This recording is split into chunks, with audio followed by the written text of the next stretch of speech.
Dito sa Papa Dudut Stories, ikaw ay hindi nag-iisa.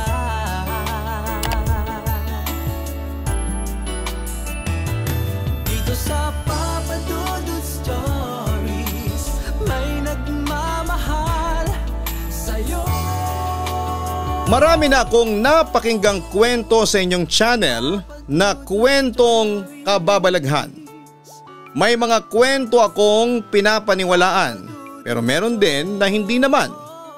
Ganun pa man ay sobrang nakaka-entertain na makinig ng mga kwentong tinatampok sa inyong channel Papa Dudut, lalo na ang mga horror stories. Kaya heto ako ngayon, kaharap ko ang aking computer at pinagsisikapang tapusin ang aking kwento ng ganon ay ang mga kwento ko naman ang iyong mabasa. Papa Dudut, nasa modern age na tayo at karamihan sa atin ay hindi na talaga naniniwala sa mga superstitions at mga kababalaghan. Kumbaga ay nag-e-exist na lamang sila sa mga horror stories para sa ating entertainment. Papa Dudut, suki ako ng mga horror films tulad ng Conjuring, The Nun, Paranormal Activity, The Exorcist at iba pang mga nakakatakot na palabas. Pero alam ko sa sarili ko na katang-isip lamang ito at never na mangyayari sa totoong buhay. Yun ang akala ko. Dahil lang hindi ko alam ay nakatakda ko palang maranasan ang isang pangyayari na siyang babago sa aking pananaw tungkol sa kababalaghan. Pero bago ako magsimula ay hayaan niyo muna akong magpakilala sa inyo. Ako si Gab, 31 years old ngayon at nagwo-work ako ngayon bilang insurance specialist sa isang insurance company, Papa Dudut. Pero ang ikikwento ko sa inyo ay nangyari matagal ng panahon ang nakakalipas. Graduating working student ako noon at nagwo-work ako bilang bagger sa isang branch ng Green Supermarket Company sa Maynila. That time ay nagpasya akong bumukod noon mula sa aking mga magulang at nangupahan ako sa apartment sa Tondo. Actually, paupahan ito ng aking tiyahin pero malayo ito sa mga magulang ko na nasa Obando, Bulacan. Umupa ako ng apartment noon kung saan ay may mga gamit ng kasama. Natatandaan ko nung unang beses akong pumunta sa apartment ko. Nakaramdam agad ako ng unusual na kilabot, Papa Dudut. As in tumaas talaga ang balahibo sa buong katawan ko. Para bang may something wrong sa loob. Pero dahil sa lalaki naman ako at hindi naman nagpapaniwala sa mga kababalaghan, ay sinubukan kong baliwalain ang aking nararamdaman. O maiwan na kita, Gab. Paalam sa akin ng auntie ko matapos niya akong itour sa aking bagong bahay. 12,000 pesos ang upa ko dito, up and down kasama na ang mga furniture at appliances na nasa loob. 2 bedrooms din ito at mayroong isang toilet at bath. At sa labas ay naroon ang laundry at dirty kitchen. Pagkalis ng aking tiyahin ay sinubukan ko munang magpahinga sa sofa na provided ng aking tiyahin. Ginala ko ang aking paningin at kahit medyo eerie ang vibes ng apartment ay satisfied ako dahil hindi na ako gagastos pa para sa appliances. Luminga-alinga ako sa buong paligid at ako lang talagang mag-isa sa apartment na ito. Pero ang pakiramdam ko noon ay parang marami kami sa loob. Pero as usual ay dead malamang ulit ako. Ginala ko ang aking paningin sa may dekorasyon sa apartment. May 5 painting ang nakasabit sa buong bahay. 2 sa sala, 2 sa dining area. At sa isang tingin mo pa lamang ay alam mong matagal na simula noong ipininta ang mga ito. Samantala, isang painting ang nakakuha ng atensyon ko. Nakasabit ito sa pader na nakaharap sa itaas ng hagdanan. Isang babaeng tila si Mona Lisa ang nasa painting. Hinawakan ko ito ngunit hindi ko alam na marupok na pala yung pinagsabitan ng painting kaya nahulog ito at nabasag. Umalingaw-ngaw sa buong apartment ang tunog ng pagkabasag ng painting. Inilagay kasi ito sa isang frame. Wala akong nagawa kundi ang pulutin ang mga bubog nito. Ouch! Napasigaw ako nang makaramdam ako ng kirot sa aking kamay. Medyo daplis lang siya pero masakit pa din. Dali-dali akong buwabana at 2 palapag itong tinitirhan ko. Sa pagbaba ko ng hagdanan ay tila may tumulak sa akin na parang galit na galit at ibinuhos niya ang buong lakas sa pagtulak sa akin. Kaya naman nagpagulong-gulong ako sa hagdanan hanggat narating ko ang ibaba. Bumilis ang pintig ng puso ko at kinuha ko ang daspan at walis tingting na nasa gilid lang ng hagdanan. Nakahinga ko ng maluwag nang kunin ko ito. Dali-dali akong pumanhik patungo sa kwarto ko at nilinis ko yon. Naupo po ako sa kama habang pinoproseso lahat ng yon. Tinapon ko na ang mga bubog sa basurahan. 5:00 na ng hapon, naramdaman kong kumalam na ang aking sikmura. Kaya buwaba na ako ng hagdanan. Dahan-dahan pero nakababa naman ako ng ligtas. Lumabas ako ng bahay at pumunta sa isang karinderya. Pero hindi labas sa village. Village kasi ito, ng puro apartment. May mga karinderya din kaya mabenta din ito. Pabili naman po nito ate at saka ito din pong gulaman salad. Isang order lang po, sabi ko sa tendera. Hindi nagtagal ay binigay na nga sa akin yung mga tinuro kong mga pagkain at nilagay yon sa aking table. Self-service kasi ang klase ng karinderyang ito. Nagbayad muna ako bago umalis sa counter. Nagsimula na akong kumain ngunit lutang pa rin. Iniisip ko ang mga pangyayari kanina. Hindi naman ako matatakoting lalaki, independent ako kaya normal lang ang mga ito. Katangahan ko lang siguro yung nangyari kanina. Umiling na lamang ako at pilit na binubura ang mga ganong isipan sa aking utak. Samantala'y dali-dali akong bumalik sa aking apartment pagkatapos kong kumain. Pagkabukas ng pinto ay agad kong pinaandar ang mga ilaw. Ang iba kapag nakikitang mag-isa ang isang tao, pakiramdam nila ay malungkot ito. Pero para sa akin ngayon ay hindi ako malungkot dahil may mga nagmamahal naman sa akin gaya ng mga magulang ko at syempre ng auntie ko. Papadudot pagkatapos noon ay dumiretso na ako sa banyo at naligo. Iniisip ko kung ano nga kaya ang mangyayari sa akin ngayong nakabukod ako sa aking mga magulang. Mamalasin kaya ako o sweswertehin? Pagkatapos kong maligot magbihis ay humiga na ako sa malambot kong kama. Sa totoo lang ay napakalaki nitong kama kumpara noon.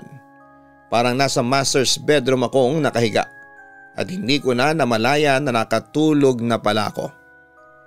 Kinabukasan ay nagising ako sa ingay ng aking orasan. Ginawa ko na mga dapat gawin at kumain na. May natitira pa naman akong pagkain dahil namili naman kami ni auntie ng pang-1 buwang konsumo. Nagluto ako at mabilis na kumain. Noong mga panahong yun papadudot ay first day ng klase sa 2nd semester. Napangiti ako noon sa tuwa kasi yun na lang ang last semester ko. At gagraduate na ako sa Mayo o Hunyo ng susunod na taon.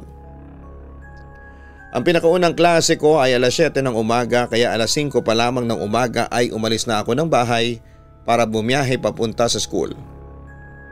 Excuse me, nasan ba dito ang room ng mga bagong estudyante? Tanong ko sa isang lalaking nakatalikod. Nakangiti ako kahit nakatalikod pa siya.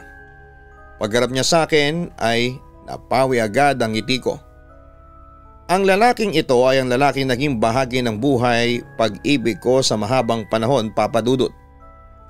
I'm gay at ang lalaking yon ay ang ex-boyfriend kong si Jack na isang bisexual. Gab? Halata sa mukha niya na nagulat siya pagkakita niya sa akin. Umiti din siya sa akin pabalik.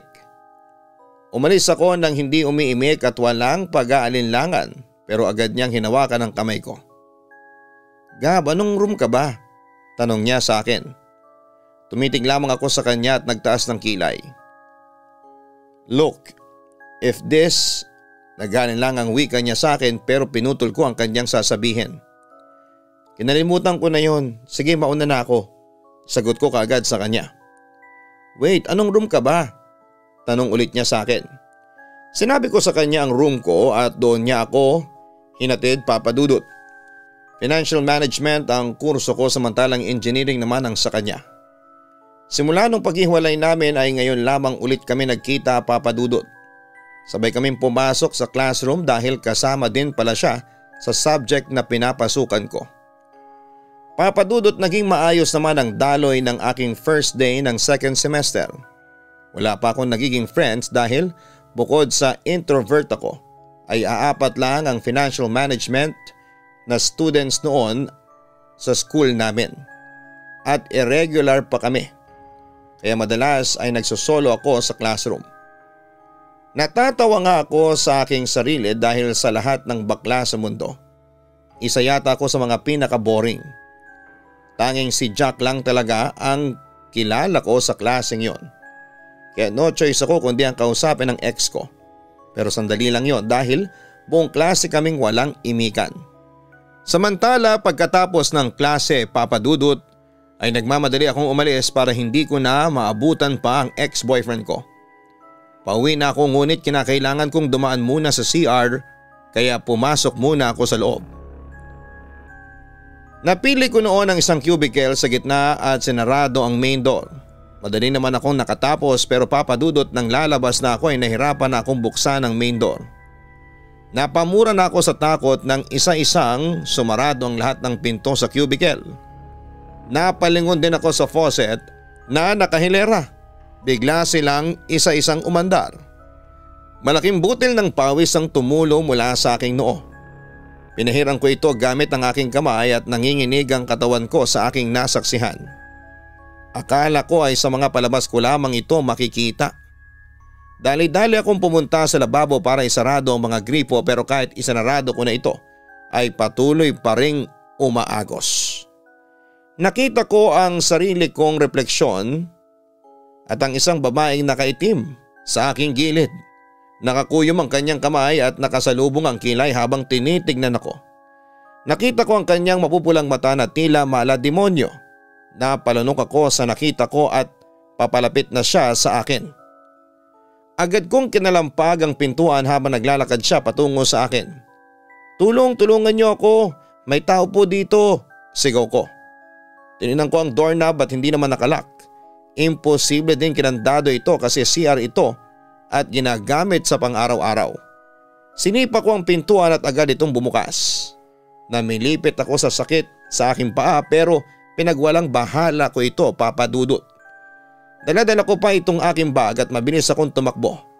8:00 na pala ng gabi.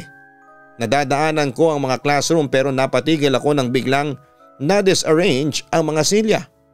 Napatakip ako sa aking bibig nang isa-isang lumipad ang mga silya at nakita ko ring may tila hangin na nagsusulat sa blackboard. Nabasa ko ang sinusulat Papa Dudut. Ikaw ang susunod. Napaiyak ako sa sobrang takot at tinakbo ko ang distansya ng apartment ko at sa eskwelahan. Hingal na hingal akong dumating sa apartment ko. Dumiretso ako sa banyo at agad na naligo. Nanlalambot pa rin ang tuhod ko galing sa pagtakbo kanina. Binuksan ko ang mga ilaw ng aking apartment, binuksan ko ang shower ko. Kinalma ko ang aking sarili habang naliligo. Tatalikod na sana ako para kunin ang sabon.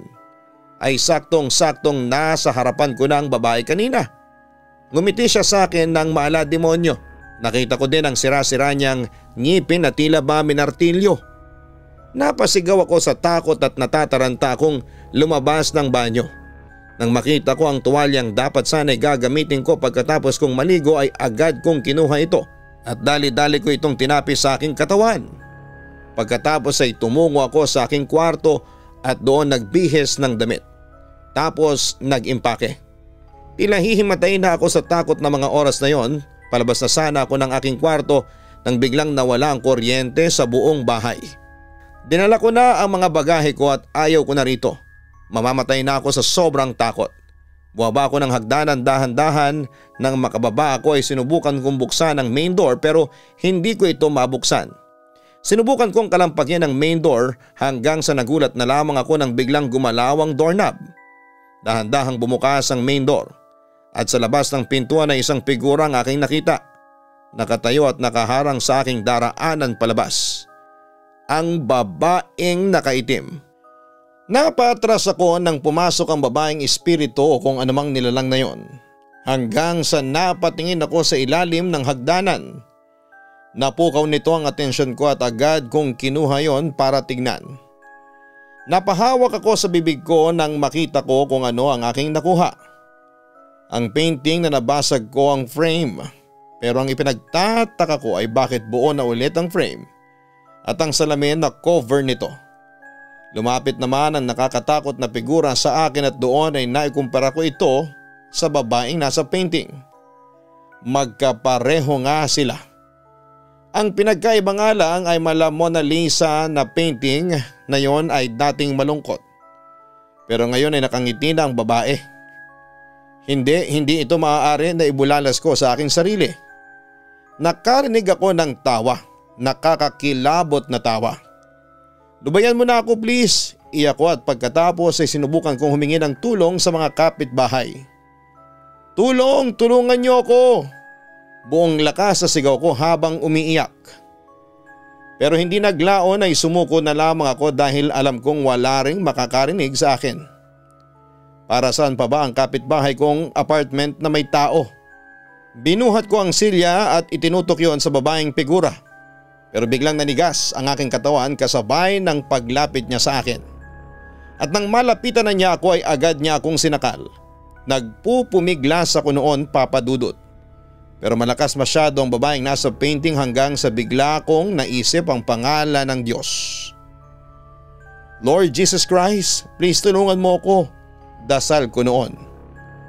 Agad akong binitawan ng babaeng figura at para bang nasakta ng mga kamay niya nang banggitin ko ang pangalan ng Diyos. Ginawa ko ng pagkakataon yon para lumabas ng bahay. Hanggang sa natagpuan ko na lamang ang sarili kong tumatakbo sa madilim na kalye. Pero nagulat ako dahil hinahabol pa rin ako ng babaeng figura at hawak niya noon ang sinumpang painting niya. Papa Dudut, nagpatuloy ako sa pagtakbo habang umiiyak. Hanggang sa manghina ang aking katawan dahil sa takot at nerbiyos. Bigla na lamang umikot ang paningin ko. Hanggang sa nawala na ako ng malay. Papa Dudut, nagpatuloy ako sa pagtakbo habang umiiyak. Hanggang sa manghina ang aking katawan dahil sa takot at nerbiyos. Bigla na lamang umikot ang paningin ko hanggang sa nawala na ako ng malay. Natagpuan ko na lamang ang sarili ko sa ospital.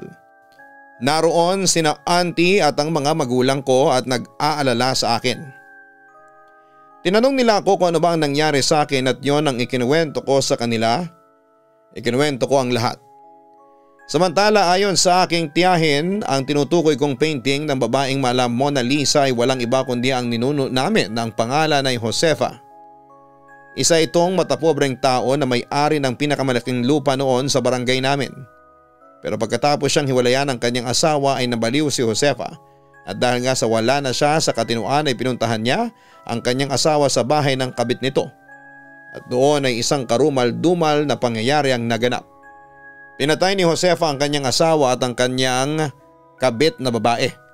Pagkatapos ay chinap-chap niya yon at kinain. Pero makalipas nga ang isang oras ay nagpakamatay din si Josefa. At ang kanyang self-portrait ang huli niyang hawak-hawak noong nag-suicide siya. At yun nga Papa Dudut, hindi rin ako nagtagal sa ospital at pinauwi rin kaagad ako ng doktor.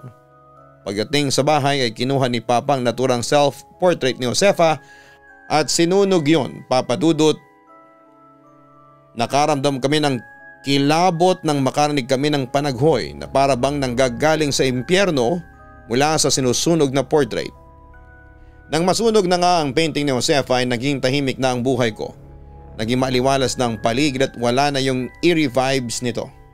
Kapag weekends naman ay dinadalaw ko naman ang aking mga magulang sa Obando, Bulacan at sinusulit ko talaga ang oras na kasama ko sila. Sa ngayon Papa Dudut ay nakamove on na ako sa pangyayari. Although paminsan-minsan ay napapanaginipan ko pa rin si Josefa at kinikilabutan pa rin ako. Kaya hindi na ako nakakalimot na magdasal sa Panginoon lalo na kapag bago ako matulog. At yun nga naging maayos na ang aking pamumuhay. Papa Dudut, may pagkakataon talaga na makakaranas tayo ng kababalaghan minsan sa ating buhay. At ito ang aking naranasan. Depende na lamang sa inyo kung maniniwala kayo sa kwento ko o hindi. Basta ang mahalaga lamang sa akin ay na-share ko sa inyo ang aking totoong experience na matagal ko na rin pong tinago sa aking dibdib. Papa Dudut, maraming salamat at magandang gabi sa inyong lahat. Lubos na gumagalang, Gab. Ang buhay ay mahiwaga, laging may lungkot at saya. Sa Papa Dudut Stories, laging may karamay ka.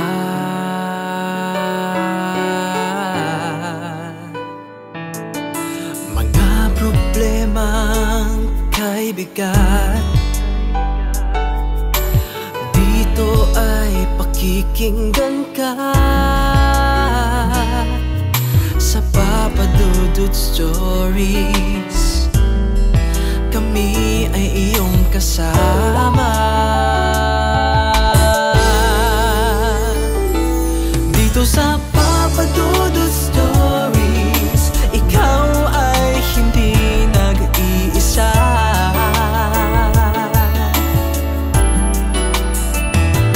Dito sa Papa Dudut Stories, may nagmamahal sa'yo.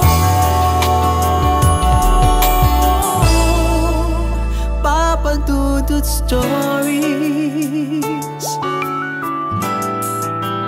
Papa Dudut Stories,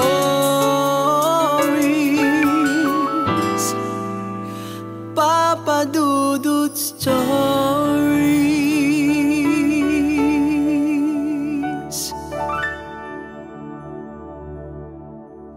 Hello mga ka-online, ako po ang inyong si Papa Dudut. Huwag kalimutan na mag-like, mag-share at mag-subscribe. Pindutin ang notification bell para mas maraming video ang mapanood ninyo. Maraming salamat po sa inyong walang sawang pagtitiwala.